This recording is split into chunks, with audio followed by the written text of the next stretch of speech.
Back to throw. Pressure coming. Steps away. Looking to run. And he walks it in for the touchdown. Now, back to the morning roast with Bonte and Shasky. The date was December 11th, 2022. And a kid named Brock Purdy was starting for the first time in his NFL career, the last pick of the NFL draft, and we had no idea what to expect.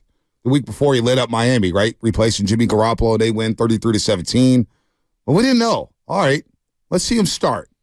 And the first play of that game, Brock Purdy took a shot. Bow! Now the referees called unnecessary roughness on the play, and they got 15 yards in the first down. Then they go right down the field. And next thing you know, by halftime, the crowd was chanting, Purdy, Purdy, Purdy, Purdy, as he lights up the Buccaneers. Goes 16-21, 185, 2 touchdowns. McCaffrey goes 14 carries, 119 yards, but it was a throw to McCaffrey on the sideline, which was challenged. And that moment right there had my jaw dropped, had Levi's in a frenzy. And again, it was Purdy, Purdy, Purdy, Purdy, as the Niners improved to 9-4. And the rest is history. They didn't lose a regular season game, and they didn't lose until they got to Philadelphia for the NFC title game. And I think that moment right there was like, again, I always tell the story. My mom calls me, boy, it's good to have a quarterback again. What? My mom's a casual. See the lady at Big Mouth Burgers. She's sipping her lemonade. She's, yeah, that quarterback's pretty good. Quarterback's pretty good. I'm like, what? And then, of course, Anna's like, I need a Purdy jersey. We got the next Tom Brady. Oh, God, here we go again. But you know what? That was the moment he sold a lot of people that he was the guy here in San Francisco. And think about how far we've come with Brock Purdy. He still only lost 3 regular season games. Really could have been 1. Could have been 2. Could have been none. But that was the moment, Shasky, where he said, man, we may have something here. The back shoulder throw to McCaffrey as he adjusted and spun the other way near the pylon. It was like a 30-yard bomb. I mean, that was a moment in time. And the way that they dismantled that Bucs team, and even though that ended up not being a great Bucs team, their defense was solid. Gosh, feels like a lifetime ago, doesn't it? It does. It does. It does feel like a long time ago. I've been thinking long and hard about Brock Purdy. And barring a complete collapse, which I don't see happening from him, it just feels like, given his salary and his age and everything that's going on, and until they have to make a decision financially, barring something crazy happening, I mean, he's their dude. He's their guy right now. Like, that's what it is. When he's making what he's making, it affords them to be able to, supplement that offense with superstars across the board.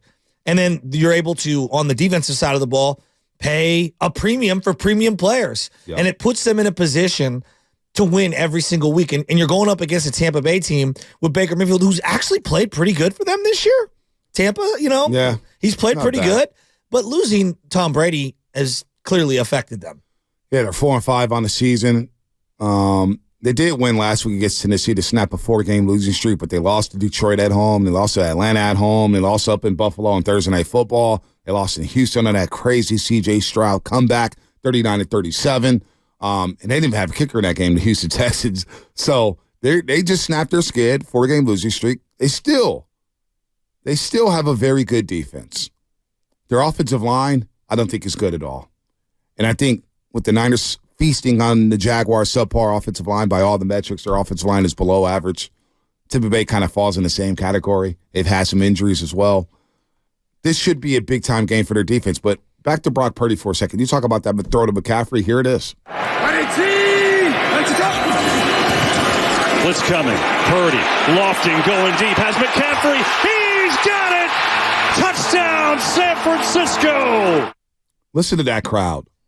Listen to that roar. Was that Kevin Burkhardt on the call? Fox Sports? He won over Levi Stadium that day. I can't recall. There's been some Bosa chants, but the Purdy chants were deafening that day. And it spelled the end of Trey Lance. It did. Spelled the end of Trey Lance. Definitely spelled the end of Jimmy Garoppolo. And so now we're here with Brock Purdy. And, some people say the jury's still out. And to your point about, hey, until they have to make a financial decision, Brock Purdy's a guy. He would have to stumble mightily over the next 8 games. I just don't see that happening. But yes, that that's what would have to be in the cards. And then you still have the playoffs, too. I mean, Bonte, he just put together a 17-game season. The playoffs are different. And with the playoffs comes different expectations and different, ups and downs. We know. But he's making $900,000, right? And I'm looking at what he did for making $900,000. This might be one of the greatest seasons in Bay Area sports history in terms of bang for buck. Like Lincecum on a rookie deal, winning a Cy Young, pretty good. Posey winning an MVP and comeback player of the year and a World Series in his third full season on a rookie deal, essentially. That's pretty good. I mean, that's pretty good. Like, Brock Purdy's not far behind those guys. No, he's not. I mean, who else would you even put in the category of it? Like, we're talking about hitting the scene, first season, immediate impact. Yeah. Bryant Young? Bosa? Ricky Waters? Okay. Great call. William Floyd?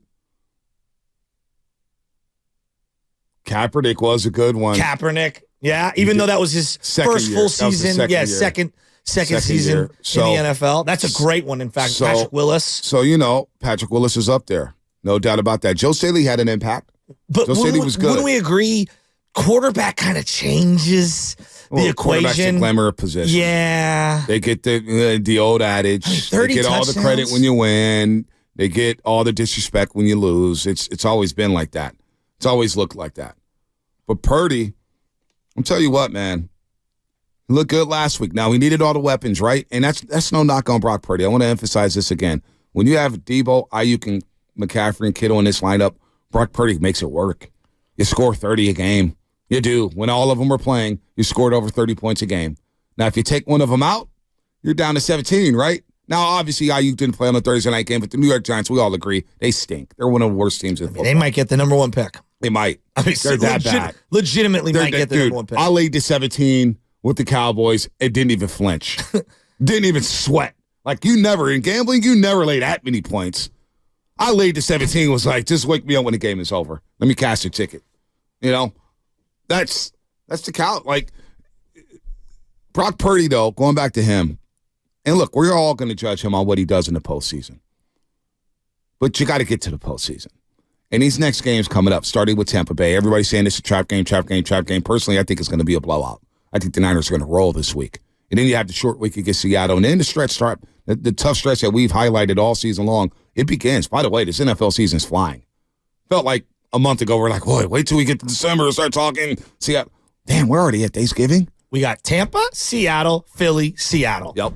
This is the meat of the schedule. Then you get a real trap game down in Arizona, divisional game, which is always different. Kyler. And then you get the Baltimore Ravens on Christmas. We might even get Carson Wentz in the Rams game. Oh, my gosh. Now that Stetson Bennett is like on a milk carton. So where were we at with Brock Purdy this morning? It is pretty crazy that he lit up Tampa Bay, and he really hasn't looked back. He got through the torn UCL all offseason, got to training camp, took all the reps, started week 1 in Pittsburgh, which I didn't think was possible. It was like there was no chance. No way.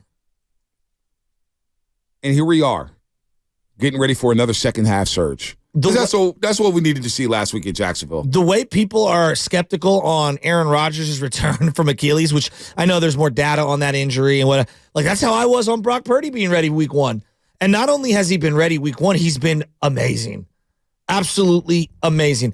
This is going to go down, if he can finish this year out in terms of this season, the 2023 season, it's going to go down as one of the best quarterback seasons in the last 20 years for the Niners. Oh, there's hands down. I mean, and you list some of the quarterbacks. I mean, it's not a high bar to clear. I don't want to take that away from Brock Purdy. But it is. That is say something that it's Brock Purdy who's had one of the better years in the last 20, 25 years as a Niner quarterback. And I think the Niners deserve credit, Pete. I think it's easy for all of us to sit here and like, well, of course you go with Purdy and you say toodaloo to Trey Lance and to Jimmy Garoppolo. They won a lot of games with Jimmy. And I know stuff happened, right?